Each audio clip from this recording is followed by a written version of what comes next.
of the stuff. The keynotes are the things you memorize. You do not memorize your entire textbook. You memorize those keynotes. I sometimes say cheat sheets, like fake like you, because the course is called EasyCheetah. So I literally say a cheat sheet, okay?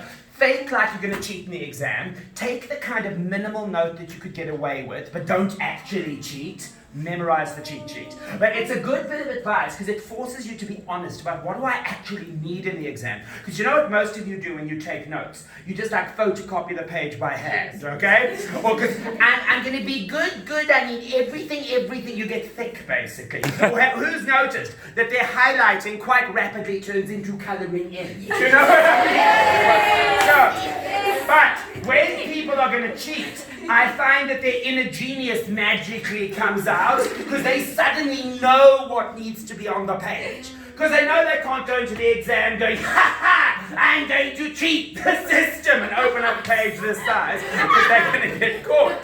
So, guys, here's the advice so far, then I'm going to get to the big thing. Try and read quicker using that finger trick and filtering information, but take key notes of it. In fact, cheat sheet kind of notes. That is then what you memorize. But changing the words and giving them meaning is going to force that process to be active. You're going to be thinking. And I know what you're now thinking, and so I can't memorize the stuff because my memory sucks. And so now I will tell you, memory is the number one thing which we teach on EasyCheetah. That is the thing which got both of us to Oxford. That is what has helped people's marks so much. I'll just use a few for instances. At Hilton College a couple of years ago, a boy that we taught by the name of Ryan wound up with straight distinctions after attending our course. He attended 5 weeks before matric finals and he got straight A's. Then when he got to Cape Town to study architecture, because I live in Cape Town, he came to see me to say, I just want to tell you I got straight A's mostly because of the memory stuff you taught, so thank you very much. Another kid I taught, guys, have you ever heard of the International Baccalaureate system? So it's an education, so it's one of the most competitive or difficult high school curricula in the world. And it happens all over the planet. So this German mother phones me a while ago because her daughter had done my course and did the International Baccalaureate exam. Said, oh, hello boy, I think you will be remembering me because you were teaching my daughter a couple of years ago. Anyway, she did very nicely in her International Baccalaureate examinations. And now she says that you must be teaching my son because the memory stuff is why she did so well. So could you please be teaching my son? So I obviously said, yes, I'm thrilled. Of course, I'll teach your son. That's absolutely fine. They were also rich Germans, so they paid for a private class, which was nice. But that being said, I said, I would like to know how your daughter did. You know, I'd love to hear the feedback because I taught her 2.5 years ago and I haven't heard a word since. Oh, she got the highest results for the International Baccalaureate in the history of our country. It's like, that's not very nicely, that's freakishly amazing. So the point is the memory stuff we teach is truly life-changing because that's almost like giving you the key. It's like, yes, I can suddenly recall the information, of course I'm going to do better. So now let me teach you how your memory works. I've only got 9 minutes left, so I'm quickly going to teach you memory, and at the very end of the class, for 2 minutes, I will tell you about my study skills class, because I'm sure you're thinking, oh, I need to know more. But here's 7 minutes of how your memory works. The human brain remembers visual information easier than any other kind of information. Who here has ever been told that you only use 10% of your brains? Right? It is garbage. Now guys, I studied neuroscience at Oxford, amongst other things, so I'll give you a stat that will blow your brain. You use over 60% of the nerves in your brain for visual processing. Literally, if you didn't need anything other than visual processing in your brain, you'd still need almost 2/3 of your brain matter. And that is why, for instance, you watch a movie once and you know what happened in the movie. You don't have to watch it 6 times to work out whether Thanos wins or not. You watch it once and you know what's happening. And then, also, have you noticed that although you listen to the teacher and after a minute, normally all you're getting is wham, wham, going past your ear, have you noticed that a friend will give you gossip from the weekend, and that is there until the day you die? No. But guys, that is not because of just listening. That's because of something visual you do while the friend speaks. What do you do when a friend gives you gossip? What are you doing that's visual in your brain? All right. So what? Yeah, so it's interesting, but why is it interesting? What is your brain doing with the data? Yes. Oh, so you're recognizing when they're talking about what's happening in your head that's visual. Yes. That's it.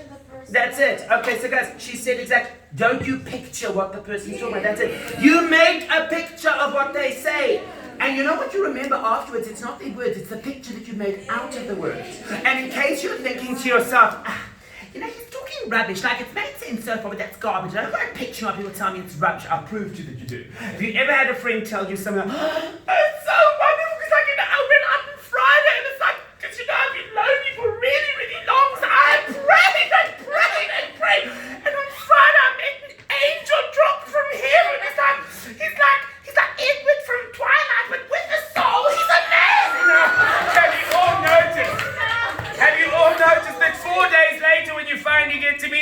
the soul, it's all you can do not to get out and you kind of want to find your friend alone and say, honey, you have been praying for the wrong thing. You know what I mean? Or you go to a friend's house for the first time. It never looks the way you think. You're always like, oh, it's bigger than I thought. Gosh, it's kind of smaller than I thought. Your mom is a hippo. Have you noticed that? Now, obviously, guys, I'm being silly, but I'm being silly for a reason. You notice that you get surprises in life constantly. That proves that you make pictures before you see the real information. Otherwise, you wouldn't get a surprise. Do you see what I'm saying? So the question is, why do you do that? And the answer is obvious. It's how the brain turns simple words into an actual idea that you can grab.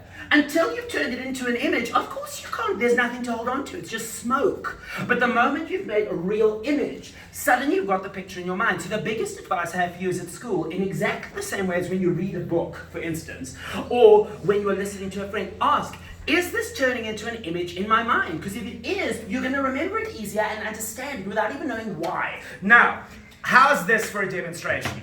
I will give you 35 geography facts in only 3 minutes and then test you, okay? Now, how do you think you would do 3 minutes of information and then a test, 35 facts? How do you think you'd normally do? Bad. Okay, let's put it that way. This is the only thing I want you to do. I do not want you to try to remember what I'm saying. Just picture it. That's all. I just want you to picture it, okay? So close your eyes and imagine the following. Imagine that you are in space looking to Earth. And there's only one giant continent in the shape of a pan. We call it Pangea. This is 500 million years ago, okay? And that huge supercontinent has got a big ocean in the middle of it. Like literally in the middle of the continent is a huge ocean over what is now Africa. A lot of Africa used to have this huge ocean. And that ocean evaporates over time. Poof, it's gone. And at the bottom where the ocean was is this massive pile of sand. I mean, obviously sea sand would be there. There was a sea that's gone. Walk up to the sea sand and touch it. Oh my word.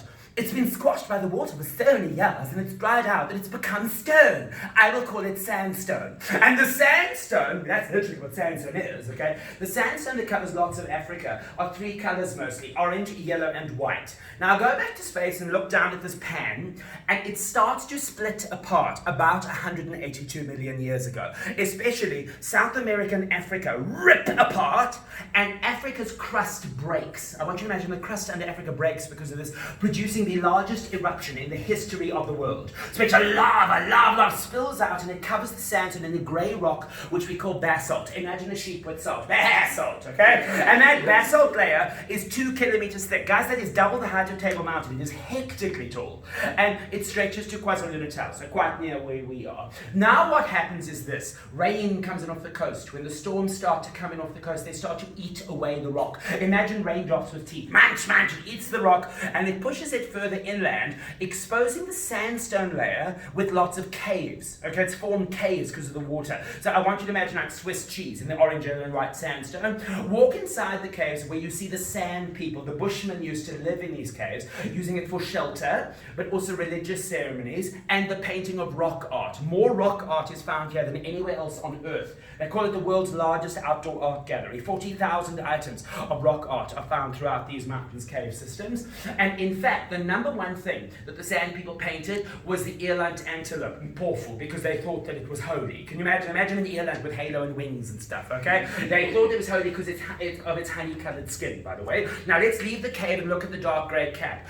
Oh my word, it's been left with incredible shapes. Gigantic pyramids of rock, a mile high. Enormous cliffs. Some of the biggest cliffs in the world are found there. Huge spears of rock, bigger than skyscrapers. In fact, the first Zulu people to look at the mountain said, oh, it looks like a barrier of spears. So they called it Ukahlamba. And the first Europeans just said, oh gosh, it looks like dragons could live here. Let us call them the Drakensberg. Open your eyes. Now, guys, that was actually less than 3.5 minutes. It was like 2.5 minutes, 35 facts. Now notice, you don't remember everything, but you've only heard it once. And let's quickly go through. 500 million years ago, how many continents were there? One. What do you call a supercontinent? Pangea. The modern continents that helped form the Drakensberg were which 2?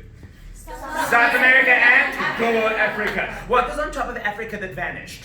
The huge ocean leaving a deposit of, what is it about? Sandstone. What are the 3 common colors in the sandstone? Orange, yellow, white. That's right. Then when the continent separated 182 million years ago, what does that do to Africa? Crack, and that produces what? Huge eruption. How thick was the, what kind of rock was that? Basalt, 2 kilometers, stretches to near here. What has eaten away the rocks? Okay, and then I'll just quickly go through. So in the caves, the sand used to do what? Painting, shelter, religious ceremonies. What did they paint the most? Number one. In the dark grey cap, what common shapes? Spears, cliffs, one other thing.